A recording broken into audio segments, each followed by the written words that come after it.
لیکن کہیں نہ کہیں اب بھی کمی ہے. اب بھی ایک بہت بڑی تعداد ہے جو روزہ نہیں رکھتی، روزہ رکھنے سے محروم ہے.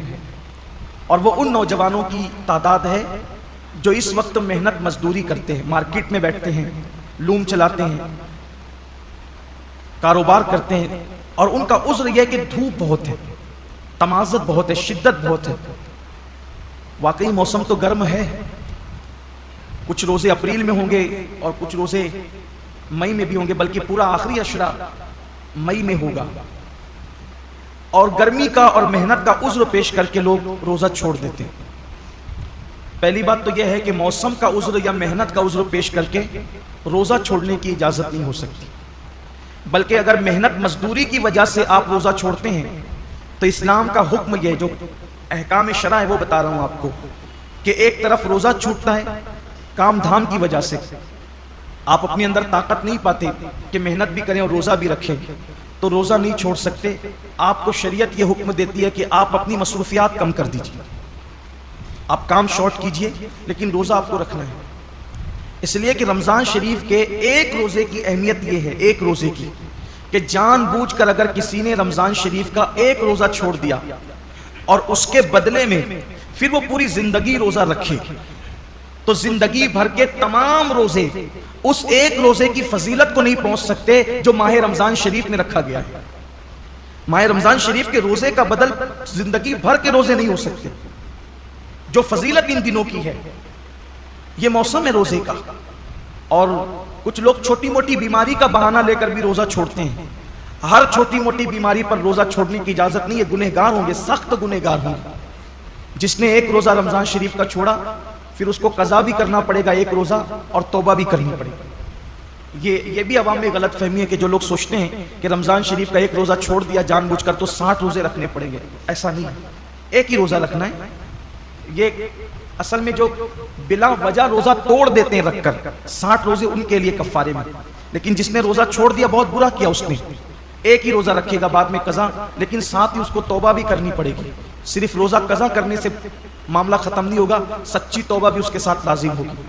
بلکہ جن لوگوں کے روزے کسی وجہ سے، لا علمی کی وجہ سے پہلے چھوٹ گئے تو وہ عام دنوں میں غیر رمضان میں ان روزوں کی دھیرے دھیرے قضا کر لیں.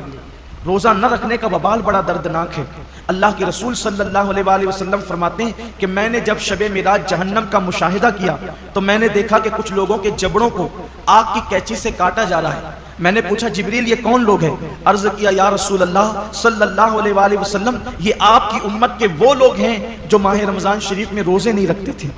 اس لیے یہ دنیا ہے، یہاں تو روتے گاتے گرتے پڑتے خوشی غمی میں زندگی کیسے بھی گزر جائے گی، لیکن ایک دن آخرت ہے. دنیا ختم ہونے والی ہے اور آخرت کبھی ختم نہیں ہوگی. آج عمل کر سکتے ہیں، اس کی اہمیت کا اندازہ نہیں ہے. جب اس عمل کا صلہ ملے گا اور عمل نہ کرنے پر سزا ملے گی تب انسان پچھتائے گا کہ کاش میں نے اس کا فائدہ اٹھا کر زندگی کا کچھ نیکیاں اکٹھا کر لی ہوتی، کچھ عمل کر لیا ہوتا. بلکہ مرنے والے اللہ کی بارگاہ میں منت کرتے ہیں کہ میرے اللہ ہمیں صرف 2 رکعت دنیا میں جا کر پڑھنے کی اجازت دے دے. لیکن ارشاد ہوتا ہے بندے جب ہم نے تجھے موقع دیا تھا اس وقت تو نے اس سے فائدہ نہیں اٹھایا. اب زندگی ختم ہو گئی ہے، اب دوبارہ کسی کو دنیا میں نہیں بھیجا جائے گا. اس لیے میں اپنے نوجوانوں سے کہتا ہوں بہانہ مت کیجیے. روزہ رکھنے والے کو صبر اللہ دیتا ہے.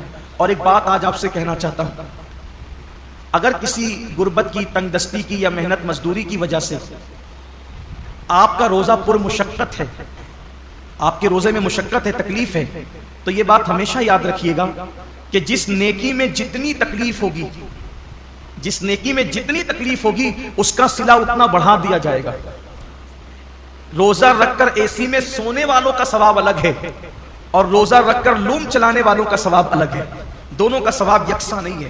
روزہ رکھ کر کے اے سی میں آفسوں میں بیٹھنے والوں کا اجر الگ ہے اور روزہ رکھ کر کے دھوپ میں مارکیٹ میں بیٹھنے والوں کا اجر الگ ہے. وجہ کیا ہے؟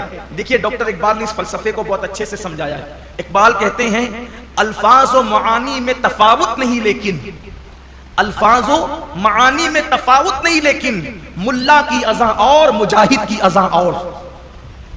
جو مسجد کے اندر کھڑے ہو کر کے اذان دیتا ہے اس کے الفاظ بھی وہی ہے اور جو مسجد کے اندر اذان پڑے اس کا معنی بھی وہی ہے اور جو جہاد کے صحرا میں اذان دے اس کا معنی بھی وہی ہے اور اس کے الفاظ بھی وہی ہے. لیکن جو اذان کا ثواب ثواب مسجد میں کھڑے ہونے والے مؤذن کو ملتا ہے، وہ مجاہد کو نہیں ملتا، اس لیے کہ دونوں کی اذان میں بڑا فرق ہے۔ مؤذن کی اذان پر چند لوگ مسجد میں آتے ہیں اور مجاہد کی اذان پر پوری قوم کو اللہ کامیابی اور فلاح عطا فرماتا ہے، دونوں میں بڑا فرق ہے۔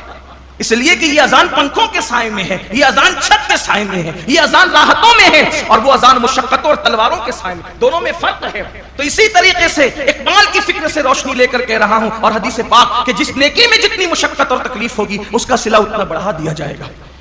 تو لوم چلانے والے مزدور کبھی غمگین نہ ہوں کہ کیسے کریں، ہمت سے کام لیجیے۔